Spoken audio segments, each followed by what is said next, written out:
হেই, আমি আলফা। তো আবার একটা নতুন ভিডিও নিয়ে আপনাদের সঙ্গে শেয়ার করতে চলে এসেছি।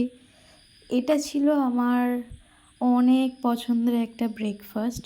তো দেখতেই পাচ্ছেন এটা একটা পুরি, যেটার মধ্যে আম ছাতুর পুর দেওয়া থাকে। তো এটা খেতে তো খুবই টেস্টি। আমি ছোটোবেলায় যখন স্কুলে যেতাম, ম্যাক্সিমাম টাইমে আমি এটাই টিফিনে নিয়ে যেতাম। তো এটা অনেক দিন পরে ট্রাই করা হচ্ছে। এর সঙ্গে যে তরকারিটা থাকে আলুর তরকারি, তো এর সঙ্গে কিছু কিছু ভেজিসও দেওয়া থাকে। আমাদের বাজারের থেকে এটা আনা হয়। বাট একটা জিনিস, আমি ছোটোবেলায় যখন খেয়েছিলাম তখনও যেরকম টেস্ট ছিল, এখনও পুরো সেম টেস্ট। তো এখনও আমার খাওয়া হয় মাঝে মাঝে। এটা খেতে আমার পার্সোনালি খুবই ভালো লাগে।